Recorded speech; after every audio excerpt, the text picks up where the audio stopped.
Bilingual folks, please tell us your best story about people talking shit about you in a language that they think you don't understand, but actually do.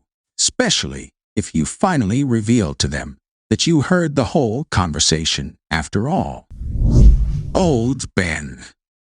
I teach English in China. My Chinese is awful, but you can make people turn red by few well-timed comments. Whenever I hear the phrase in Chinese, "He doesn't understand," I just jump in with "I understand," even if I have no idea what else was said. Lots of fun. What a great idea. I'm going to have to ask my university's Chinese prof what those phrases are.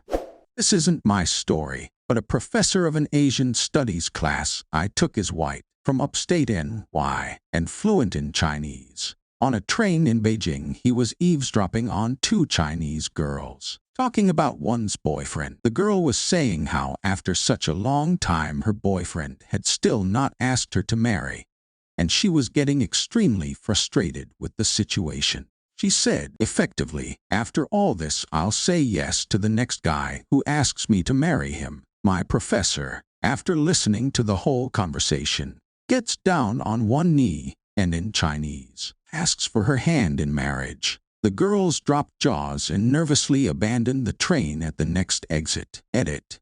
Judging by the score, this is without a doubt the best drunken post I've ever made.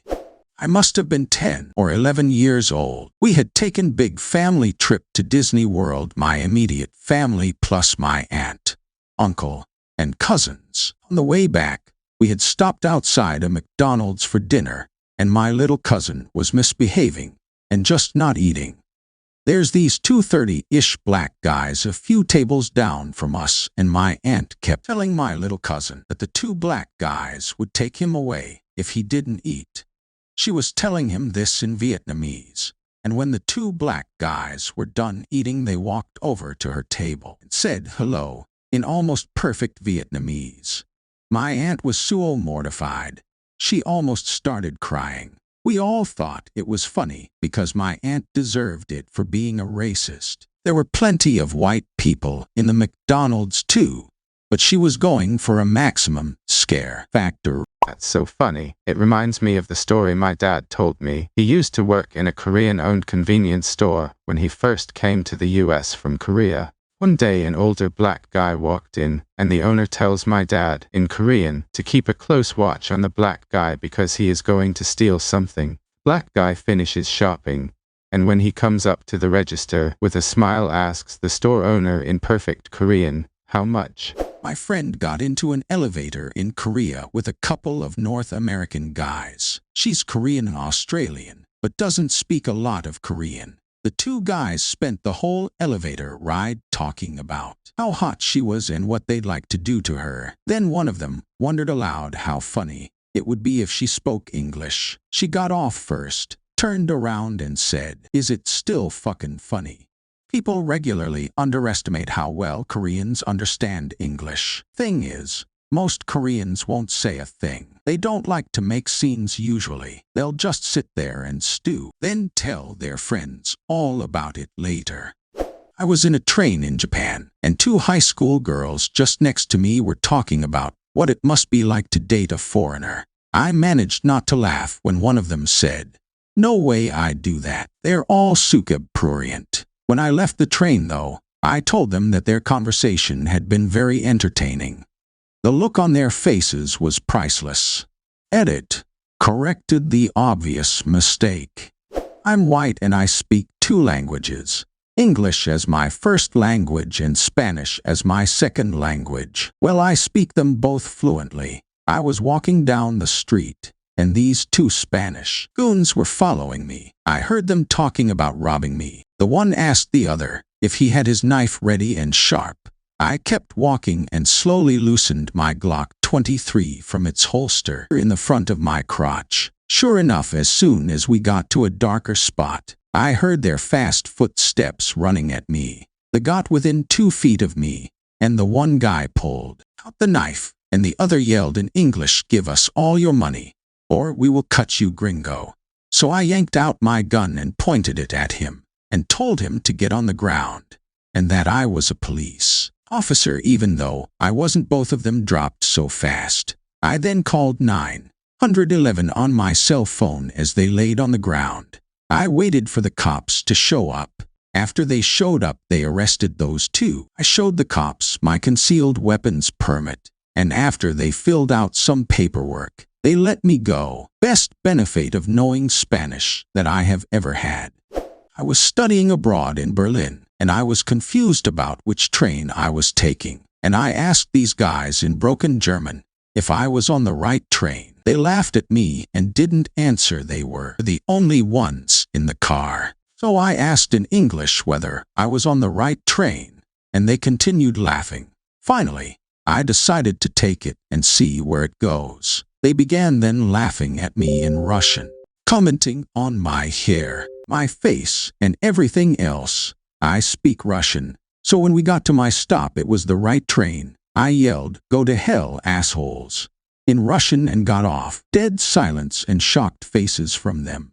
I had somewhat of a reversal of this situation on a trip to Mexico with friends. We were leaving our hotel, and our bellhop, a very young, small guy, was loading our luggage onto the baggage cart. He was struggling a bit, and one of my friends, Dave, starts kidding around, saying things like, "Be careful with that bag. I've got the maid in there, and my dope." Dave keeps this shit up all the way down to the lobby and outside to our waiting taxi. The bellhop just keeps replying, "See center." All this time, the rest of us in the party are giggling at all of Dave's stupid comments. I speak a little Spanish, so Dave asked me to inquire of the taxi driver, "How long of a drive to the airport?" I lean into the cab as the bellhop is loading our luggage and ask the question in my broken Spanish. Before the driver can respond, the bellhop looks at me, smiles, and says in perfect English, "Hey, it'll take about 20 minutes, tops." I was working at an Eckerd's as the assistant manager when I was in college. Two shopping tourists were in the store from Mexico, obviously wealthy from the Mercedes. They pulled up in and were discussing how they switched the price tags on the items they were buying, but that being that I was just a dumb white kid, I'd never notice. I let them get to the register, told them in Spanish that not only did I know, but I was the manager, and that they could either leave immediately or I would call the police. That cut down on that problem very quickly. I mean, really assuming no employees in San Antonio speak Spanish. This isn't something that happened to me, but a friend of mine on a trip to an island where they practically only spoke French. But I was right there to witness it. As she went to buy some drinks at the bar we were at, she passed a table with 7-8 Marines, I think, at least, that were from the American military. Some of them, especially one, started talking loudly in English how they wanted to, well, you know, perform some artistic countess on slash with her. On her way back, she said to them, "Hello, how are you guys doing today?" The guy with the biggest mouth turned redder than Santa Claus suit straight from the cleaners, and all the rest started to laugh hysterically, which of course embarrassed the blushing guy even more. We then invited them to our table and started with various drinking contests. I actually have a picture of that back home. At work now. Edit. We all ended up having a great time, and they invited us over to their military vessel the day after, but we were too hungover. All right then. One part of my family comes from Aruba, and for a few months I had my stepsister sleeping in our home, 15 at the time. She taught me some words in Papiamento, which is a rough collection of multiple languages. One of those words was cacho, which meant dog. The next day at school, there was this kid from Suriname behind me, talking to me in some language. I did not know he spoke fluent Dutch also, so he was just mocking me. I knew one of the words that flew by was cacho. I said, "Wait, you can talk all you like, but don't call me a freaking dog."